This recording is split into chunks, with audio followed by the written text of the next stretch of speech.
This is the third and final video looking at the chi-square test of independence between whether people are dating in single and their grades as a category, A's and B's, C's, or D's and F's. So here's our observed frequencies.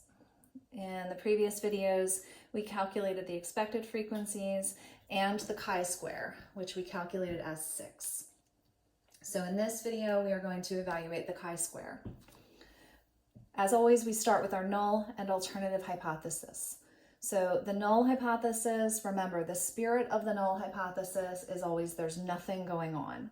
So the way that we word this in the chi-square test of independence is there is no relationship.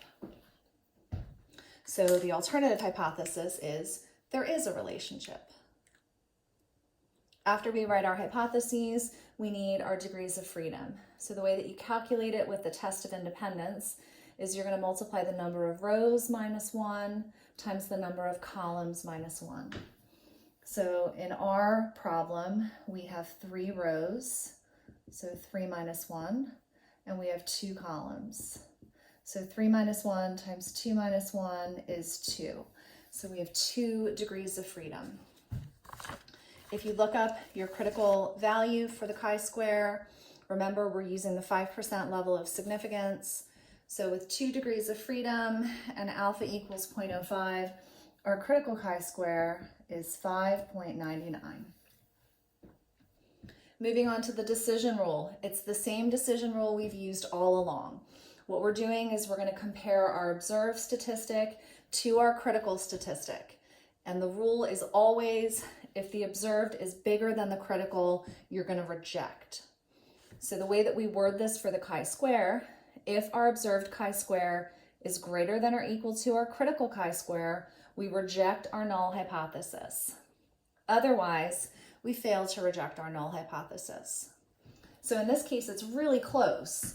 Our observed is 6, and our critical is 5.99. So even though they're super close, 6 is in fact greater than 5.99. So our decision is we're going to reject our null hypothesis. Remember, the null hypothesis says there's no relationship. So if we reject it, we have to conclude that there is a relationship between dating and grades. In journal format, we always start with our statistic, which in this case is the chi-square. In parentheses, we put our degrees of freedom, which is 2, equal sign. After the equal sign, we put our observed statistic, which is a 6, comma, and because we rejected, this is p less than or equal to 0.05. All right, so that's the end of the problem, but I do want to make one kind of interesting point here. When we were finding our critical chi-square, we decided that we were going to use the 0.05 value of significance, right? Essentially what that is telling us is that there's a 5% chance of error. It's a specific type of error. We haven't really gone into details, but our chance of what's called a type 1 error is 5%.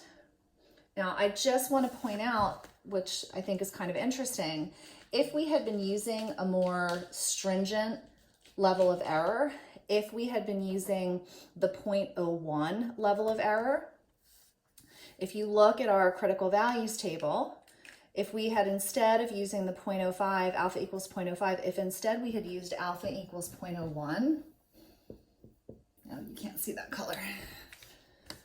Let's try this color.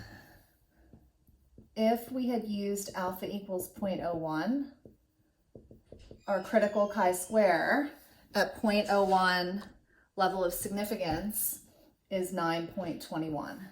So if we had used if we had used 0.01 as our level of significance, our critical chi-square would have been 9.21. And what would we have done in that case? In that case, we would have failed to reject. All right, so because we've been using the 0.05 level of significance all semester, we're rejecting, concluding there's a relationship, and so on. But I think it's interesting to point out that if we had simply upped our ante and used a more stringent level, we would have made a completely different decision, which to me, I think is sort of an important lesson at the end of the semester here, which is kind of going back to what we started with in the beginning. There's always error. And this is a perfect example of it. At the end of the day, the numbers are what the numbers are, but we never know for certain whether we are making the right decision. All right, that's it.